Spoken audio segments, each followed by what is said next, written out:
तो हेलो दोस्तों, स्वागत है आप सभी लोग आज की वीडियो में। तो हमने लास्ट क्लास में देखा था व्हाट इज़ लिविंग और हम पढ़ रहे हैं द लिविंग वर्ल्ड। तो इसमें हमने ग्रोथ पे थोड़ा सा डिस्कशन किया था। अब हम उसके आगे के point reproduction, metabolism, cellular organisation और कॉन्शियसनेस के ऊपर बात करेंगे आज की इस वीडियो में। तो सबसे पहले हम बात करते हैं रिप्रोडक्शन, जिसके हमारा दूसरा पॉइंट था। तो रिप्रोडक्शन बेसिकली क्या होता है? A biological process in which an organism gives rise to young ones offspring similar to itself. Basically reproduction का मतलब होता है अपने जैसे सिमिलर, मतलब काफ़ी हद तक मिले जुले लक्षण दिखाने वाली ऑफ स्प्रिंग जो भी ऑर्गेनिज्म हो उसको पैदा करना। ठीक है, तो इसमें वो उसके जैसे भी हो सकती है, मोर सिमिलर और लेस सिमिलर का मतलब जैसे मान लो कोई एक ऑर्गेनिज्म है, कोई बच्चा है, तो हो सकता है उसके पेरेंट्स से उसके लक्षण जो है वो 10 में से 5 मिले और उसका जो दूसरा बच्चा है उसके 8 लक्षण मिले। तो मतलब मोर सिमिलर होगा या लेस सिमिलर हो सकता है। रिप्रोडक्शन है वो कैसे डिफाइन करता है कि ये लिविंग चीज़ है या नॉन लिविंग है। हालांकि रिप्रोडक्शन एक कैरेक्टरिस्टिक फीचर है, डिफाइनिंग फीचर नहीं है। तो अब अगर हम देखें कि स्पाइरोगायरा, फंजाई और मॉसेज या फिलामेंटस एल्गी जो है ये मेनली मल्टीप्लाई करते हैं बाय फ्रेगमेंटेशन, मतलब इनका फ्रेगमेंट हो जाता है। जैसे मान लो अगर कोई एक जीव है उसका हमने फ्रेगमेंट कर दिए, ठीक है, तो वो एक इसका ये वाला पार्ट और ये वाला पार्ट, ये दोनों अलग अपने आप डेवलप हो जाएंगे, अलग अलग ऑर्गेनिज्म बना लेंगे। ठीक है, तो ये हो गया फ्रेगमेंटेशन। अब दूसरा जैसे कि बडिंग हुई यीस्ट और हाइड्रा में। अब जैसे ये हाइड्रा होता है हमारा इस तरीके का कुछ, ठीक है, सिंपल हाइड्रा समझ लो, हाइड्रा होता है। अब इसमें एक बड ऐसे निकलती है, फिर धीरे धीरे यही जो है ये डेवलप होके पूरा हाइड्रा दूसरा तैयार हो जाता है। तो ये हो गया बडिंग। फिर उसके बाद बात आती है ट्रू रीजनरेशन की। तो ये ट्रू रीजनरेशन होता है प्लेनेरिया, जिसको हम बोलते हैं फ्लैट वॉर्म्स और स्टारफिश में। अच्छा, ये जो रीजनरेशन होता है ये क्यों होता है?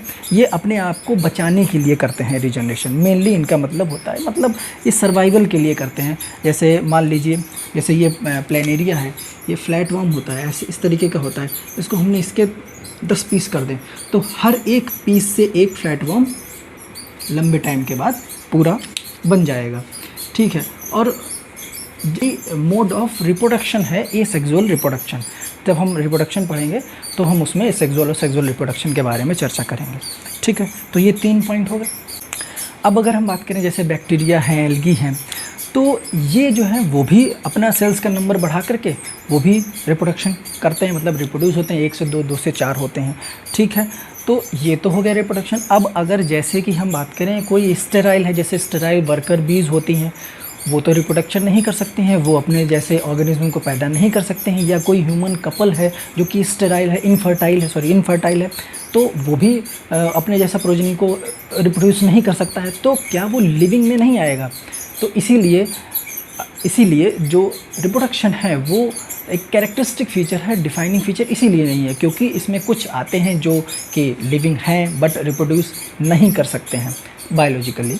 ठीक है, तो इसलिए इतना आप समझ गए ना। देखो, तो हम बात करेंगे मेटाबॉलिज्म कैसे डिफ़ाइन करता है कि ये मतलब कोई ऑर्गेनिज्म लिविंग है या नॉन लिविंग। तो हम जानते हैं कि हमारा जो बॉडी है, जो लिविंग ऑर्गेनिज्म की बॉडी होती है वो मेड अप ऑफ केमिकल से मिलकर के बनी होती है। और ये केमिकल्स हमारी बॉडी के अंदर 1000 ऑफ केमिकल रिएक्शंस एक साथ होते हैं।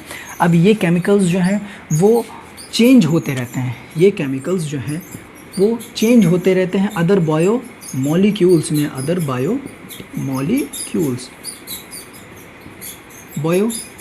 बायोमॉलिक्यूल्स में ये चेंज होते रहते हैं, 1000 ऑफ केमिकल रिएक्शंस चलते रहते हैं। तो अब ये जो प्रोसेस हो रहा है इसको हम बोलते हैं मेटाबॉलिक रिएक्शंस। ठीक है, तो ये जो प्रोसेस, जो केमिकल्स का एक फॉर्म से दूसरे फॉर्म में चेंज होना, इसी को हम बोलते हैं मेटाबॉलिक रिएक्शन। ये मेटाबॉलिक रिएक्शंस सिर्फ लिविंग में ही होंगी, नॉन लिविंग में नहीं हो सकती हैं। जैसे कि अब जैसे ये मान लीजिए ये बोर्ड है, ये तो नॉन लिविंग है ना, ये नॉन लिविंग है, क्या इसमें मेटाबॉलिक रिएक्शंस हो रही हैं? नहीं हो रही। किसी भी नॉन लिविंग में मेटाबॉलिक रिएक्शंस नहीं हो सकती हैं। ठीक है, तो ये जो मेटाबॉलिज्म होती है वो सभी लिविंग जो ऑर्गेनिज्म है उनमें होगी, नॉन लिविंग जो है उनमें नहीं होगी। ठीक है, चाहे यूनिसेलुलर हो या हो मल्टी सेलुलर, दोनों में होगी, ठीक, सेलुलर दोनों में होगी। अब मेटाबॉलिज्म की जो डेफिनेशन है, पंखा बहुत शोर कर रहा है, तो जो मेटाबॉलिज्म की, तब से मुझे पता नहीं चला था कि पंखा बहुत ज़्यादा शोर कर रहा है, ठीक है। तो मेटाबॉलिज्म की जो डेफिनेशन है वो एनसीईआरटी कहती है the sum of all the chemical reactions occurring in our body is known as metabolism. तो मेटाबॉलिज्म जो है इसलिए डिफाइनिंग फीचर है, क्योंकि भाई केमिकल रिएक्शंस हैं वो हमारी बॉडी में होती हैं। केमिकल रिएक्शंस, एक केमिकल चेंज होता है दूसरे केमिकल में, ठीक है, या बायोमोलिक्यूल्स में, तो और उसको हम क्या कहते हैं, उसको हम बोलते हैं मेटाबॉलिक रिएक्शंस, ठीक है। तो ये सभी लिविंग में होगी, नॉन लिविंग में नहीं हो सकती है, यूनिसेलुलर हो चाहे मल्टीसेलुलर है, उन्हीं में होगी, ठीक है। और जो मेटाबॉलिज्म है वो प्लांट्स में होगी, ठीक है, प्लांट्स में होगी, एनिमल्स में होगी, माइक्रोब्स हों उनमें होगी। तो इस तरीके के जितने भी लिविंग ऑर्गेनिज्म हैं उनमें सभी में ये होगी, ठीक है। अब हम इसी के साथ में हम बात कर लेते हैं थर्ड जो पॉइंट था, सॉरी ये थर्ड है, तो ये जो फोर्थ पॉइंट था सेलुलर ऑर्गेनाइजेशन, सेल्यूलर ऑर्गेनाइजेशन। भाई ये जो मेटाबॉलिक रिएक्शंस हैं इनको मतलब होने के लिए भी तो कोई एक जगह चाहिए होगी, ये होंगी कहाँ भाई, केमिकल रिएक्शंस होंगी, किस में होंगी, सेल्स में होंगी, किस में होगी, सेल्स में। हमारा जो शरीर है, ह्यूमन बॉडी हो या कोई भी ऑर्गेनिज्म है, उसका जो बॉडी है वो सेल्स से मिल करके बना हुआ है, सेल्स से मिल करके बना हुआ है। तो वो पता नहीं कितनी थाउजेंड मतलब मिलियंस, वो मिलियंस ऑफ सेल्स से मिल करके बना हुआ है। तो सेल्स के अंदर ही सारी मेटाबॉलिक रिएक्शंस होती हैं, ठीक, सेल्स के ही अंदर सारी मेटाबॉलिक रिएक्शन होती है। अर्थात कहने का मतलब है सेलुलर ऑर्गेनाइजेशन और मेटाबॉलिज्म इस तरीके से हम देखें तो वो एक डिफाइनिंग फीचर है। फिर उसके बाद हम बात करते हैं अगर कॉन्शियसनेस की, तो जैसे कि अब हम लोग हैं, तो हम लोग क्या करते हैं ना, अपने चारों तरफ का जो इन्वायरमेंट होता है उसको भाप लेते हैं कि अभी हो सकता है कि कोई प्रॉब्लम होने वाली हो। या जैसे हम देखते हैं, जानवरों को देखते हैं कि जितने भी एनिमल्स हैं वो पहले से ही उनको अंदाज़ा लग जाता है, उनको पता चल जाता है कि मतलब कोई प्रॉब्लम होने वाली है। जैसे कोई भूकंप आ रहा है तो कुत्ते बिल्ली हैं या कोई एनिमल हैं तो उनको पहले से आभास हो जाता है, तो वो भाप लेते हैं चीज़ों को। तो यही आता है कॉन्शियसनेस में, कॉन्शियसनेस, ठीक है, कॉन्शियसनेस में। तो ह्यूमन जो है वो एक ऐसा एनिमल है जिसमें सेल्फ कॉन्शियसनेस होता है। सेल्फ कॉन्शियसनेस मतलब वो अपने बारे में, ठीक है, अपने बारे में वो ज़्यादा ही कुछ जान रहा है धीरे धीरे। तो वो सेल्फ कॉन्शियसनेस होता है, इसका मतलब है कि वो अपने ऊपर ध्यान दे सकता है, अपनी रहना पहनना ओढ़ना, ठीक है, सुंदरता मार बहुत ज़्यादा वो हो रहे हैं तो वो पाउडर थोप लिए भैया, मार मेकअप कर लिए, तो वो सेल्फ कॉन्शियस है अपने लिए। अब अगर हम जैसे बात करें, अगर कोई भी ऑर्गेनिज्म है, कोई भी लिविंग ऑर्गेनिज्म है, कोई भी लिविंग ऑर्गेनिज्म है, उसके अंदर उसको कुछ ना कुछ स्टिमुलाई होंगे उसके पास, जिससे कि वो चीज़ों को मतलब महसूस कर सके। वो फिज़िकल हो सकते हैं, केमिकल हो सकते हैं या फिर बायोलॉजिकल हो सकते हैं।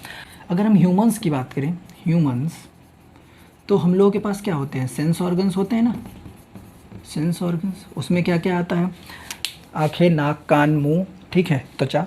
तो ये जो सारे सेंस ऑर्गन्स हैं इनसे हम चीज़ों को देख सकते हैं, सुन सकते हैं और महसूस कर सकते हैं, ठीक है। ये भी ये कॉन्शियसनेस के पार्ट होते हैं। तो हर एक लिविंग ऑर्गेनिज्म में कोई स्टिमुलाई हो सकता है, फिजिकल, केमिकल या बायोलॉजिकल। ह्यूमंस में सेंस ऑर्गन्स होते हैं कॉन्शियसनेस के लिए।